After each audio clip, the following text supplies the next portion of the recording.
Well, one of the things that I really want to talk about tonight is youth basketball development. We've all gone through it. Yep. We've all had to build ourselves up as players. You now have two sons, one who's basically gone through it and the other one who's right in the middle of it. Yep. You grew up in Europe. I grew up in Canada. It always fascinates me how people develop and what systems. And so your foundation, the Luka Dončić Foundation, has obviously made this incredible study. You commissioned a study called Inside Youth Basketball, like 300 something pages, where for a month they studied how people are trained and grow up playing the game in Europe versus how they're trained and playing the game in the US, and trying to find out as many things as possible to help kids get better. Yeah. What inspired this for you? I think just seeing like kids not pulling out of sports these days, more and more kids are pulling out of sports, just probably they don't have as much fun as I did when I grew up.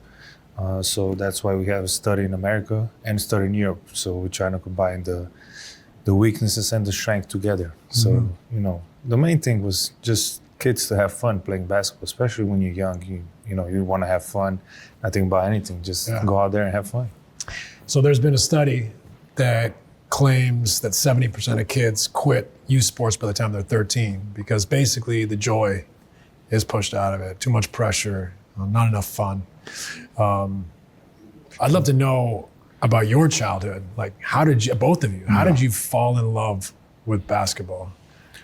Well, for me, I wasn't good at any other sports except soccer.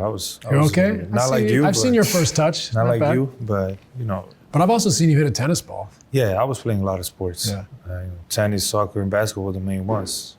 I played even volleyball. I played. So it was fun just to do sports. And then I went outside. Like after school, I went outside every time just to play basketball. Yeah. Playing hoops from a young age or playing anything? Anything. Anything. But mostly basketball. Yeah. But because your dad, Sasha, was EuroLeague. Yes. Played in the EuroLeague, great player. So you obviously he was okay. He was okay? Yeah. All right. Just making sure. But but that's also like my dad was a soccer player, so I grew up playing in the backyard playing soccer. It must have had an influence on you. Yeah, for sure. Like I went to his games, I started like being ball boy. I was a lot of ball boy. In EuroLeague games, I was ball boy for Olympia, so that's how I used my time to just get on basketball. They let us game. Before the game, halftime and after the game, I was just shooting. And what about you, LeBron? Like, what was the first moment when basketball came into your life and you're like, I love this? Yeah. I don't know the exact moment, but, I think I was able to watch it. When I got to see some of the greatest that played the game, I was inspired by them. Like I was inspired by MJ and, inspired, by Anthony Penny Hardaway and Grant Hill and those guys. Like their sneakers inspired me. The commercials they used to do back then inspired me. And then, just being outside, I was always a kid that just wanted to play. Whatever it was. If we was playing tag, if we was playing football, we was playing baseball, if we was playing football, basketball. You played everything. Everything, kickball. Yeah. That was very popular in my community. Just running around and just exerting as much energy as possible till the lights, in the street came on. It was time to get in the house. Like I just wanted to do whatever. And then I think once I got into like, the youth leagues where it started being competitive, I actually loved the competitive nature of basketball. Yeah. Being out there 5-on-5 and we're playing for something. Yeah. We're playing to see who can score the most points and win the game. Right.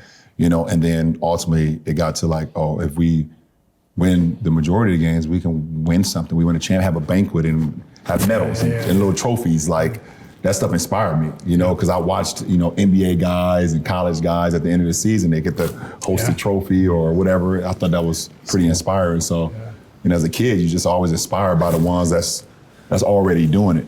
I think that was a big moment for me for sure. It's funny you said the commercials. Like I didn't really start playing hoops till I was about 13. Like played hockey, soccer, baseball, lacrosse, all sorts of stuff. You're good at soccer and tennis. I saw you. You still play tennis. You say it a little louder? No, he's Yeah. You still play tennis, yeah, he's good. Still love to play. That's the kid in me that never goes away, right? Like I still just want to be out there playing. It brings up like I was going to say though that like when I was 13, what really got me into basketball was Michael Jordan, the first Air Jordan shoes, commercials with Spike Lee, just like you were saying. Like that stuff inspires you as a young kid. It's like a fun time to get into the game. But what I heard from both of you that I think is really important is you played informally. For you sure. weren't playing on the playground. You were playing in the street. You were playing all the time informally. And it leads me to a topic here that I think the study really highlights is that, especially in the United States, youth sports has been commercialized. Youth sports. So like, this is my way of explaining it. When I grew up, you play soccer and hockey in the winter. You play baseball, box lacrosse in the summer. And it costs you like $100 a season for each sport. Well, some entrepreneur, someone says, well, I need to make a business of this, said, well, if I can sell the dream to the family, the little Sarah or Johnny, they might have a chance to go somewhere with this, but they got to commit to this sport for the year at 6, 7, 8. That's the worst thing you can do. Right? So what happens is now the parents are involved. There's a system. They're not playing informally. It leads to personal trainers, strength and conditioning coaches. Like trying to unpack that and rewind it is like, now we don't, like how many times do you drive by a park now and see kids playing basketball? Very rare. Not much. Like your boys just come through the whole system. Like, do they go to the park and play with their friends? Very rarely. Yeah. Very rarely. They did play outside a little bit, but mostly it's indoors. They didn't. And programmed. Yeah, and programmed. And they lived in, for the majority of the time, my kids growing up lived in, South Florida and lived in Southern California. Yeah. So like, it wasn't no reason for them not to be outside. Right. I get it if they, the majority of the time grew up in Northeast Ohio where you have 4 seasons and it's hard to get on an outdoor court where it's 6 inches of snow or it's raining crazy. It's not the thing. And like you said, I think not allowing kids to just go out and just, explore all sports, basketball, football, soccer, lacrosse, track and field. Like me and my guys, we ran track and field as well when we were like super duper young. We played football American football all the way through high school, we didn't just cap it at one thing and just did one thing all year round. And I think a lot of kids burn the hell out. You just tell them to do I'm gonna just do this one all year round. I'm just play basketball or just play volleyball or just play soccer all year round. You burn out, at 22, 23, 24, because you've just been doing this or younger. 13, yeah, 13. They start, they say, fuck the hell with it. I'm done. I don't even want to play no more. So I don't think putting the cap on these kids, being able to, they should be able to just explore, man. Do they still play on the playground in Slovenia? Not much. Even there, it's still more programmed now. It's fascinating to me because I think like what happens is that's where we develop the joy, right? It's playing with your friends, not a coach telling you what to do. It's trial and error. And it's like on the playground, you're allowed to make mistakes and nobody's going to say anything. And I think that's like one of the main points too. And that's where you like, I think every generation learns from the one before, but you also learn from the playground trial and error. Yeah. Like you go and play, you try stuff. It doesn't work. Exactly. No one says, don't do that. Like this late passes, that develops, things you did at your size that no one did. It didn't do if you weren't handling the ball. You had a coach saying, you're our 4 from the time you're, 10 years old. Yeah. Right? I mean, I didn't have a basketball trainer until 2nd, 3rd, maybe 4th year in the NBA. Right. Like my basketball training was just being on the court. Let's just go hoop. Yeah. Let's go hoop. Let's 100%. 5-on-5 or 2-on-2 or 3-on-3 or like a game that we played, when I was growing up was called 33 or 21. Basically it's one man for himself and you could be guarded by all your friends. And if I score, I go to the free throw line, I shoot 2 free throws and I get it back. Like it's like, and that's how a lot of creation started with me, being able to dribble around 3 or 4 guys, going behind the back, being able to shoot, getting physical with your friends, like, so it's just, it definitely helped me out a lot. And let me ask you, let me just pose this for you. So you're out there trying to get between 2, 3, 4 guys at your size, or even my size. What is more joyful? Where do you learn? We learn a lot faster through trial and error, or a coach saying, "Here's the cones, No. I want you to cross over, spin. Like, that's gone for our kids in a way. Yeah. Right? We don't get that time to just play, to try things, to make mistakes, to play weird games. Right? Yeah. Like you would never go to a skills coach right now and he'd be like, all right, guys, 21. No. Right? You know what I mean? It's like, we got a program, we're going to try to teach. And so what happens is the joy, the creativity comes out of the game. And that's why you get kids quitting at 13, right? Sure. So did you ever have that? Like, did you ever have skills coaches when you were growing up in Slovenia, or just your coach? Not really, just my coach, yeah. It's crazy. I don't think like skill coaches existed. Yeah. I was born in 90 still, so. 99. I mean, but like. It's the 90s. Barely. Oh my God, he was Still, born in 99. That's crazy. 99. I just got instantly sleepy when he said he was born in 1999. I was your age in 99. That's crazy. You noticed the grays, but it is, it's not everything's bad, right? Like, I'm not here to say that everything's bad. No, Some for things sure. get better and better and better. We know more about the body. We know more about a lot of things nowadays, but I do think that the commercialization has really made it less joyful, less creative, right? And then you don't have the social aspect as much. Right. Yeah. It's like the pressure the system puts on a parent, like, I can't take this away from my kid. I got to give him this chance. Instead of the kid being like, I'm going to the park to play, or I'm going to go in the backyard. And so I think it makes it complicated. And, I don't know how we kind of add that piece back into this puzzle where kids are playing informally. I don't know, like, maybe this is what you're going to try to do. That's what we're trying. Like I say, the way I grew up was just going after school, go on the court, and then go to practice. So I was just, I was outside a lot. I even tried the skateboarding.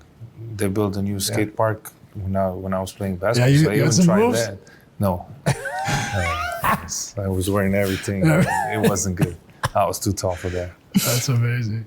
So what about this project, Inside Youth Basketball? Like, how do you see it? Like, how do you envision making an impact? Well, first of all, I think we got great people on it, like yourself. Yeah, the Athletes Council? Yeah. And, This is cool.